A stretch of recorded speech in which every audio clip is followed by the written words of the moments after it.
नमस्कार दोस्तों स्वागत है हमारे YouTube चैनल भक्ति की लहर 623 में।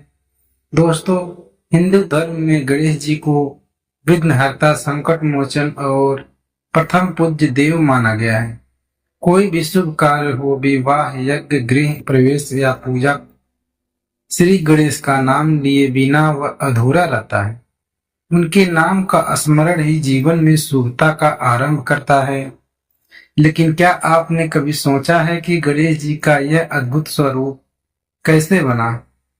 क्यों उनकी सुंड है, क्यों उनके वाहन मूषक है और क्यों उनके लंबोदर कहा जाता है?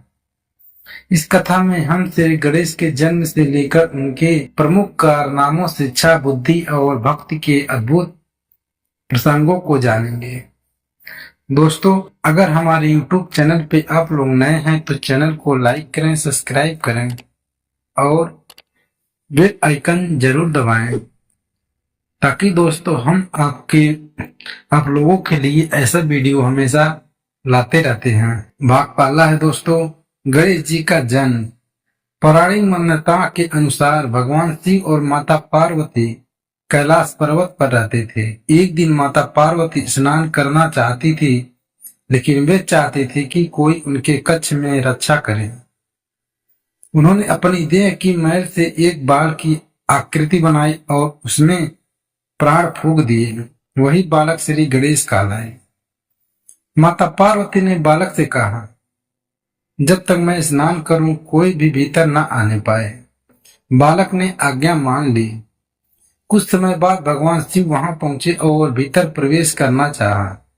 बालक ने उन्हें रोका। भगवान शिव क्रोधित हो उठे, मुझे रोकता है तू? क्या जानता है तू कौन है?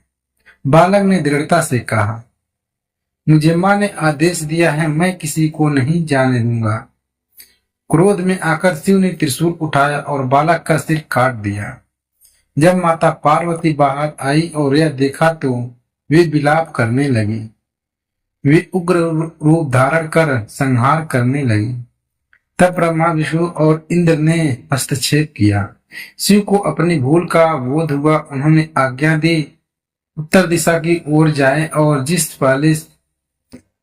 पहले जीव का सिर मिले उसे लाकर इस बालक के सिर में जोड़ दे। देवताओं को एक हाथी का सिर मिला, उसे लाकर बालक के शरीर में जोड़ा गया और भगवान शिव ने उसे पुनः जीवन दान दिया। शिव बोले, आज से यह मेरा पुत्र है, यह गणों का अधिपति होगा। गण प्लस ईश गणेश, यह सृष्टि का प्रथम पूज्य होगा। कोई भी पूजा इससे पहले नहीं होगी। भाग दूसरा, मूषक वाहन की कथा। गणेश जी का वाहन एक अद्भुत मूषक है जो दिखने में सामान्य है पर असाधारण है। एक दिन गणेश जी एक ऋषि के आश्रम में गए। वहां एक विशालकाय मूषक उत्पात मचा रहा था। वह ऋषियों की साधना भंग करता, अन्न नष्ट करता और ग्रंथ को कुतरता। गणेश जी ने उसे वश में किया। जैसे ही वह मूषक उनके चरणों में गिरा, गणेश जी ने कहा, तू अब मेरा वाहन होगा। मूषक बोला, प्रभु मेरा शरीर विशाल है और मैं आप तो छोटे कद के हैं, कैसे संभव होगा? गणेश जी मुस्कुराए, बुद्धि से बड़ा कोई नहीं होता, रूप से नहीं। और तभी से वह मूषक श्री गणेश का आज्ञाकारी वाहन बन गया। दोस्तों, भाग है तीसरा, श्री गणेश की बुद्धिमत्ता की परीक्षा परिक्रमा की कथा। एक बार ब्रह्मा जी ने देवताओं के बीच एक प्रतियोगिता रखी। जो संपूर्ण पृथ्वी की सबसे तेज परिक्रमा करेगा उसे संसार का सबसे बुद्धिमान माना जाएगा। कार्तिकेय अपने मयूर पर सवार होकर उड़ गए, लेकिन गणेश जी मुस्कुराकर अपने स्थान पर बैठे। माता पिता यानी शिव और पार्वती की 3 परिक्रमा की और वह कह दिया, मैंने अपने पृथ्वी की परिक्रमा कर ली। देवताओं ने पूछा, कैसे? गणेश जी ने कहा, मेरे माता पिता ही मेरा संपूर्ण ब्रह्मांड है। उनकी परिक्रमा करना ही पृथ्वी की परिक्रमा के बराबर है। यह सुन सभी दंग रह गए और गणेश जी को बुद्धि का देवता माना गया। दोस्तों भाग है चौथा, लेखनी और महाभारत का लेखन। महाभारत की कथा को देव वेद व्यास जी ने कहा, लेकिन उसे लिखने के लिए उन्हें एक योग्य लेखक की आवश्यकता थी। व्यास जी ने गणेश जी से प्रार्थना की। गणेश जी ने कहा, मैं लेखन करूंगा, पर मेरी एक शर्त है, आप एक क्षण भी नहीं रुकेंगे। व्यास जी ने भी शर्त रखी, आप वही लिखेंगे जो आप पूरी तरह समझे। इस तरह महाभारत का लेखन आरंभ हुआ। गणेश जी ने अपने एक दांत तोड़कर उसे कलम बनाया और वेद व्यास के कहे अनुसार लिखते हुए, इसीलिए उन्हें एक दंत भी कहा जाता है। भाग है दोस्तों पांचवा, गजमुखासुर का वध। गणेश जी के भक्तों को परेशान करने वाला एक राक्षस गजमुखासुर, वह एक बार ब्रह्मा जी से वरदान पाकर अमर हो गया था, लेकिन धीरे धीरे वह अत्याचारी बन गया। गणेश जी ने उसे युद्ध किया। युद्ध कई दिनों तक चला।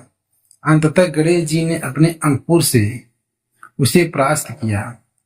गजमुखासुर ने अपने प्राण रक्षा के लिए प्रार्थना की। गणेश जी ने कहा, तू अब मेरे वाहन रूप में रहेगा, लेकिन तू मेरी आज्ञा में नहीं होगा। गजमुखासुर ने रूप बदला और मूसक बन गया। दोस्तों भाग है छठवां, चंद्रमा को साफ। गणेश चतुर्थी की कथा। एक बार गणेश जी ने अपने भक्तों को घर से लड्डू खाकर लौट रहे थे। उनका पेट भारी हो गया था। चलते चलते वे गिर पड़े। चंद्रदेव ने उन्हें देखा, हंसी उड़ाई। गणेश जी ने क्रोधित होकर शाप दिया, आज से जो भी तुम्हें देखेगा वह अपयश का भागी बनेगा। चंद्रमा ने क्षमा मांगी। गणेश जी ने शाप को कुछ हल्का करते हुए कहा, जो भाद्रपद शुक्ल चतुर्थी को मेरा व्रत करेगा और चंद्र दर्शन नहीं करेगा, वह दोष से मुक्त हो रहेगा।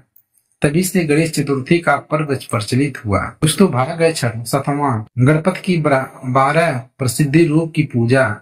गणेश जी के 12 प्रमुख रूप हैं, जिन्हें द्वादश गणपति कहा जाता है। पहला है बाल गणपति, दूसरा तरुण गणपति, तीसरा भक्ति गणपति, चौथा विघ्न गणपति, पांचवा उत्कृष्ट गणपति, छठवां संहार गणपति, सातवां ध्रुवा गणपति, आठवां सिद्धि गणपति, नौवां लक्ष्मी गणपति, 10वां महागणपति, 11वां योग गणपति, 12वां दुर्वार गणपति। हर रूप में गणेश जी का विशेष महत्व है और एक रूप विशेष फल देता है। दोस्तों भाग है 8वां, दक्षिण भारत में गणेश जी पलनी कथा। एक कथा दक्षिण भारत से जुड़ी है। एक बार कार्तिकेय और गणेश जी में एक फल को लेकर विवाद हुआ। फल था ज्ञान का। भगवान शिव ने कहा, जो तीनों लोक में परिक्रमा कर लाएगा वही इस फल का अधिकारी होगा।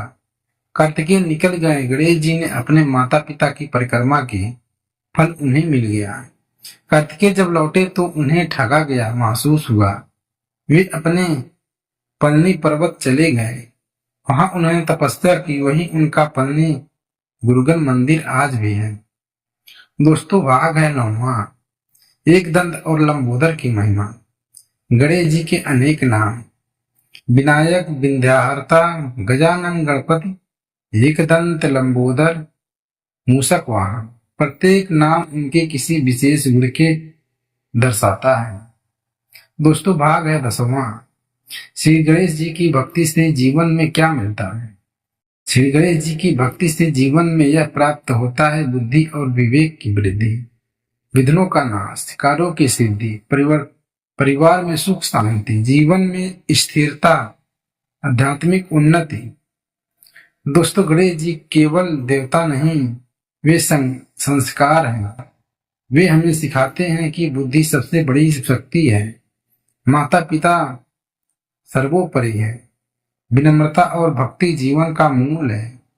नकारात्मकता को साध कर उसे साधन बना जा सकता है। श्री गणेश जी की कृपा से हमारे जीवन के सभी विघ्न समाप्त हो।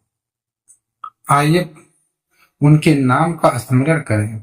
वक्रतुंड महाकाय, सूर्यकोटि समप्रभा, निर्विघ्नं कुरु मे देव, सर्वकार्येषु सर्वदा।